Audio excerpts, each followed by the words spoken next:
He used a phrase that because they are human beings. And I just wanted to, what do you think, like helping people because of their human beings, not because of their root, not because of thing. When you say the human being, it becomes generalized. And I will come to this perspective in one question in the future. The second part is going to be about dialogue and universal peace. What are the main reasons that cause prejudice across cultures? I think the thing that causes more than anything else prejudice across cultures is a lack of education and a lack of understanding. When people from different cultures have the opportunity to come together and get to know one another, get to dialogue with one another, speak with one another, and come to understand one another's backgrounds, there is a natural warmth in the human heart that responds to that, and it should be encouraged and supported and furthered in all ways that we can. Did 9/11 affect your ideas about Islam? Yes, 9/11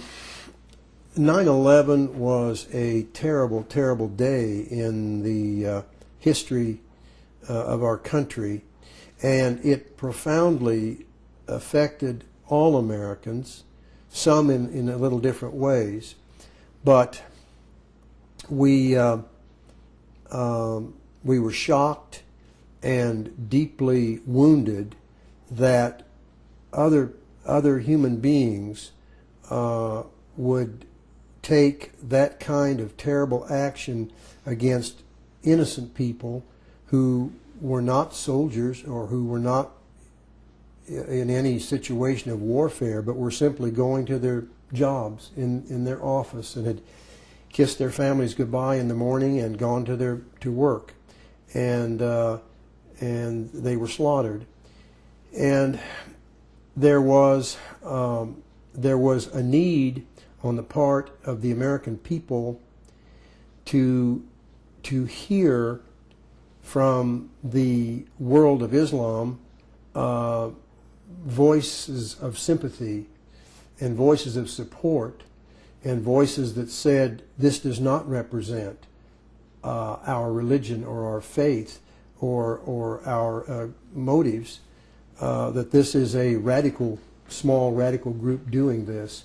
We needed that reassurance, and that didn't come from all quarters, but it certainly did from some, and it was deeply appreciated, those gestures of sympathy, and it did come from Turkish people, and that was something that, and I speak for myself, and I think a lot of other Americans too, that reassured us that this did not, what happened that day did not represent the motives of Islam per se, but it was a radical group, and that we could still reach out to the main Muslim world and try to come to terms with this thing, and then try to deal with it and be sure that this doesn't happen again, and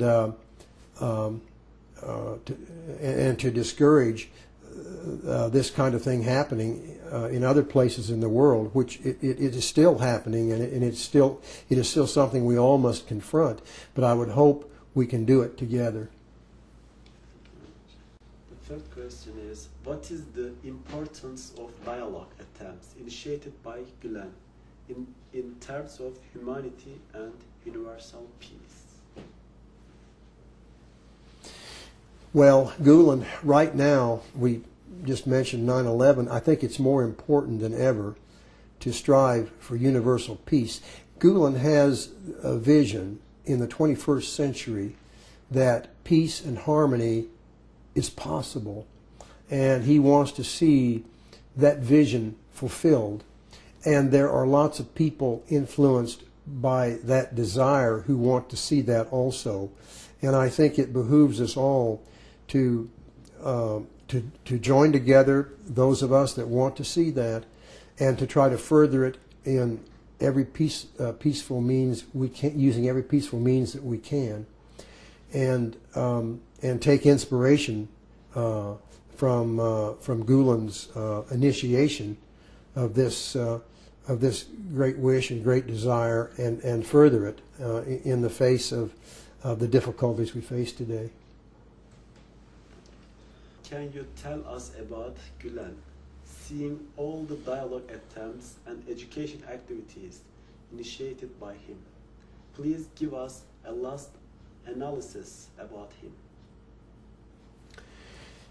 I think that as far as Gulen's educational attempts, what I saw in Turkey was that the education was not simply in the schools, but it spread out into other areas of the society, such that it included journalists, it included the hospitals. We had the good fortune to have a meal at one hospital and to be able to talk with the hospital administration and ask questions. And it was a marvelous facility. And then we spoke with businessmen's associations who were influenced by that and who conducted their business in that philosophic frame of reference that was inspired by Gulen. So that impacts all the way through the society in every aspect eventually, and is for the furtherance and the promotion of good. Have you ever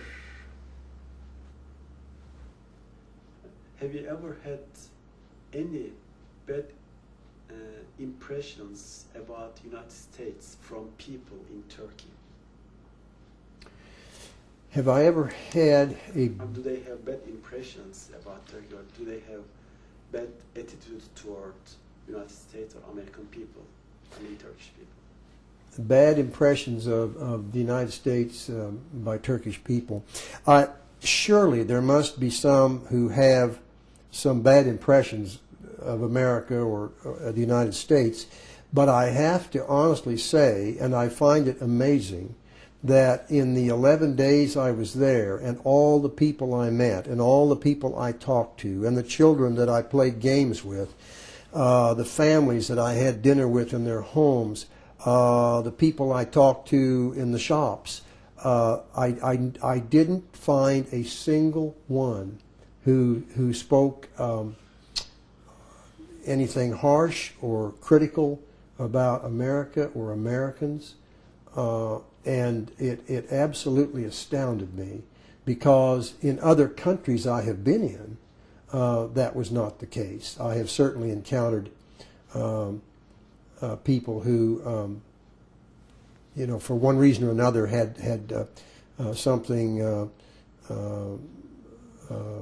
to say that was critical of America, but I did not find that in Turkey.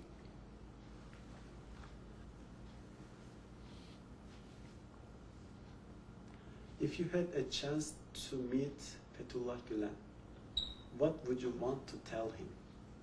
What would be your message?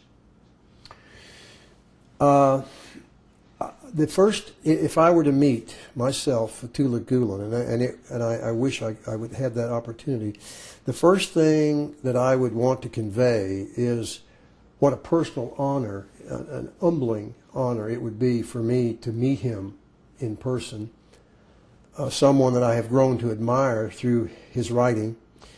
And the second thing would be to express, as a human being, my profound appreciation for all the goodness that he has wrought in his life and in his work that has made the world a better place than he found when he came into it.